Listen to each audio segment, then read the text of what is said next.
Chittagong elevated এক্সপ্রেসওয়েতে toll আদায় শুরু।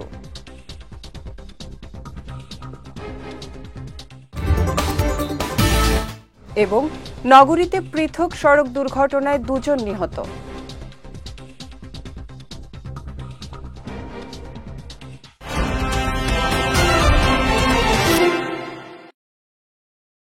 আসসালামু আলাইকুম। চট্টগ্রাম সংবাদে আমন্ত্রণ জানাচ্ছি আমি উম্মে কুলসুম। শুনছিলেন শিরোনাম, এবারে বিস্তারিত।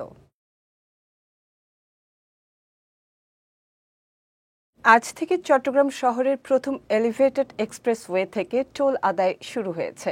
সকালে এক্সপ্রেসওয়ের পতেঙ্গা প্রান্ত থেকে আনুষ্ঠানিকভাবে টোল আদায় কার্যক্রম উদ্বোধন করেন অন্তর্বর্তী সরকারের গৃহায়ন ও গণপূর্ত উপদেষ্টা আদিলুর রহমান খান। প্রাথমিক পর্যায়ে এক্সপ্রেসওয়ের পতেঙ্গা প্রান্তে 4টি বুথে টোল নেওয়া হচ্ছে। জুলাই অভ্যুত্থানের চট্টগ্রামের প্রথম শহীদ ওয়াসিম আকরামের নামে এটির নামকরণ করা হয়েছে। উদ্বোধনকালে উপদেষ্টা আদিলুর রহমান জানান, পরবর্তী প্রজন্ম যাতে শহীদদের নাম জানতে পারে সেজন্য সারা দেশে সকল শহীদদের নাম সংরক্ষণের উদ্যোগ নেওয়া হবে। এ সময় চসিক mayor doctor Shahadat Hossain, CDA chairman Mohammad Nurul করিম, সিডিএ প্রধান প্রকৌশলী হাসান বিন শামস সহ অনেকে উপস্থিত ছিলেন। সিটি মেয়র ডাক্তার শাহাদাত হোসেনের গাড়ি থেকে টোল আদায়ের মধ্য দিয়ে এ কার্যক্রম শুরু হয়। আমরা সারা দেশে যারা এই জুলাই অভ্যুত্থানে শাহাদাত বরণ করেছেন তাদের জন্য বিভিন্ন জায়গায় স্মৃতিচিহ্ন তৈরি করছি, যেন সারা দেশের মানুষ এবং আগামী প্রজন্ম তাদের অবদানের কথা স্মরণ করতে পারে। চট্টগ্রামে পৃথক সড়ক দুর্ঘটনায় মোহাম্মদ হাবিব ও ইসনান আলম নামের 2 জন নিহত হয়েছেন। আজ ভোরে চট্টগ্রাম কক্সবাজার সড়কের পটিয়া সদরের বাইপাস এলাকায় একটি প্রাইভেট কারের সঙ্গে ডাম্প ট্রাকের মুখোমুখি সংঘর্ষ হলে ঘটনাস্থলেই প্রাইভেট কার চালক মোহাম্মদ হাবিব মারা যান। এ সময় আহত হন অন্তত 4 জন। আহতদের চট্টগ্রাম মেডিকেল কলেজ হাসপাতালে পাঠানো হয়েছে। অন্যদিকে গতকাল চট্টগ্রাম কক্সবাজার মহাসড়কের পাশে সাতকানিয়া কেরানীহাট বান্দরবান রাস্তায় এলাইট হাসপাতালের সামনে বাসের চাকায় পিষ্ট হয়ে ইসনান আলম নামের এক কিশোরের মৃত্যু হয়েছে। পুলিশ জানায়, ক্রিকেট খেলার সময় সড়কে বল চলে গেলে তা আনতে যায় ইসনান আলম। এ সময় পিছন থেকে একটি সিএনজির ধাক্কায় পড়ে গিয়ে বাসের চাকায় পিষ্ট হন তিনি।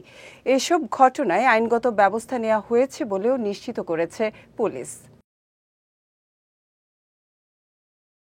শিক্ষার্থীরা বর্জ্য ব্যবস্থাপনায় শিখে ক্লিন সিটি গড়তে ভূমিকা রাখবে বলে মন্তব্য করেছেন Chittagong city mayor doctor Shahadat Hossain. দুপুরে নগরীর টাইগার পাসের কার্যালয়ে চসিক পরিচালিত স্কুলগুলোতে সুষ্ঠু বর্জ্য ব্যবস্থাপনার জন্য বিন বিতরণ ও বর্জ্য সংগ্রহকারীদের নিরাপত্তা সামগ্রী প্রদান অনুষ্ঠানে তিনি এ মন্তব্য করেন। এ সময় শিক্ষা প্রতিষ্ঠানগুলোর প্রধানদের হাতে 3টি করে রঙিন বিন তুলে দেন তিনি। একই সঙ্গে বর্জ্য সংগ্রহকারীদের স্বাস্থ্য সুরক্ষা নিশ্চিত করতে বিভিন্ন সুরক্ষা সামগ্রী দেওয়া হয়। অনুষ্ঠানে চসিকের প্রধান নির্বাহী কর্মকর্তা শেখ মোহাম্মদ তৌহিদুল ইসলাম, প্রধান পরিচ্ছন্ন কর্মকর্তা কমান্ডার ইখতিয়ার উদ্দিন আহমেদ চৌধুরী, প্রধান শিক্ষা কর্মকর্তা ডক্টর কিসিঞ্জার চাকমা সহ অনেকে উপস্থিত ছিলেন। আগামীকাল থেকে চট্টগ্রামের সীতাকুণ্ডে ফৌজদার হাট এলাকায় অবস্থিত ডিসি পার্কে শুরু হতে যাচ্ছে চট্টগ্রাম ফুল উৎসব। গতকাল ডিসি পার্কে এক সংবাদ সম্মেলনে বিষয়টি নিশ্চিত করেছেন জেলা প্রশাসক ফরিদা খানম।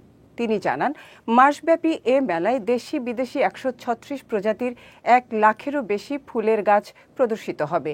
এবছর মেলায় থাকবে একটি বিশেষ ভাসমান ফুলের বাগান এবং ঐতিহ্যবাহী গ্রামীণ মেলা।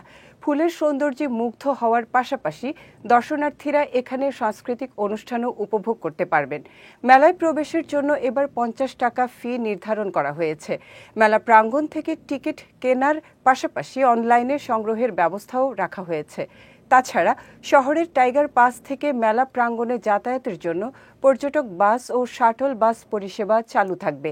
আগামী 4 ফেব্রুয়ারি একটি মেগা কনসার্টের মাধ্যমে মেলার সমাপ্তি ঘোষণা করা হবে বলেও জানান জেলা প্রশাসক।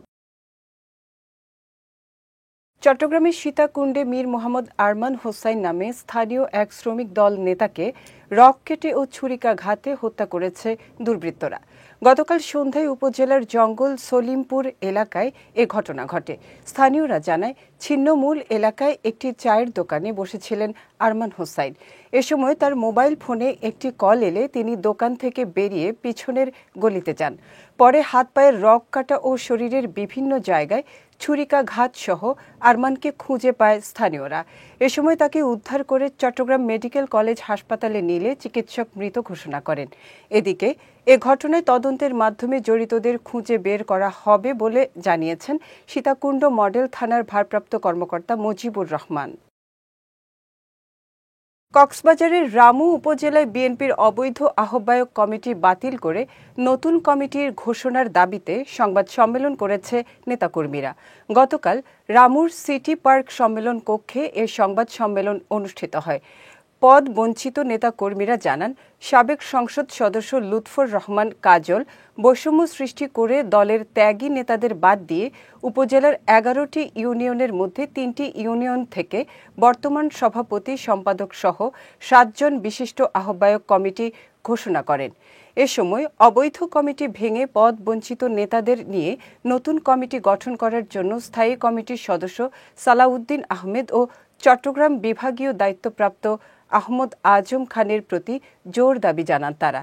সম্মেলনে জেলা বিএনপির যুগ্ম সাধারণ সম্পাদক আক্তারুল আলম, উপজেলা বিএনপির সাবেক সহসভাপতি শহীদুল্লাহ শিকদার, উপজেলা স্বেচ্ছাসেবক দলের সাবেক সভাপতি মনসুরুল হক সহ অনেকে উপস্থিত ছিলেন।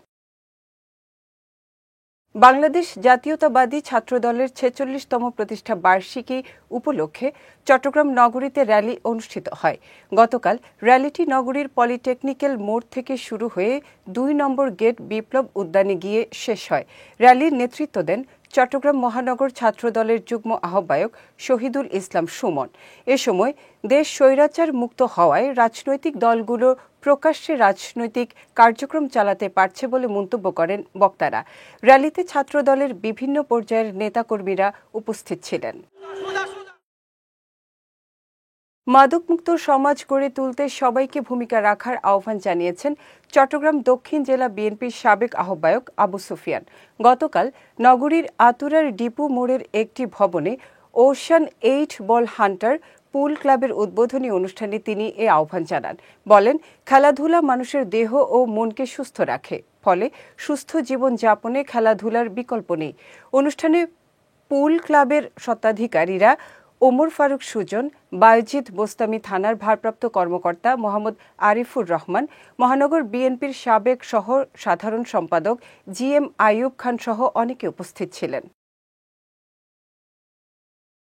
চট্টগ্রাম সংবাদ শেষ করার আগে শিরোনামগুলো দেখে নিচ্ছি আরও একবার।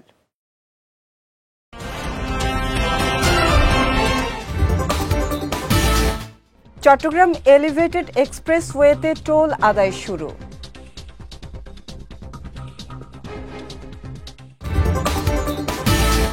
এবং নগরীতে পৃথক সড়ক দুর্ঘটনায় 2 জন নিহত।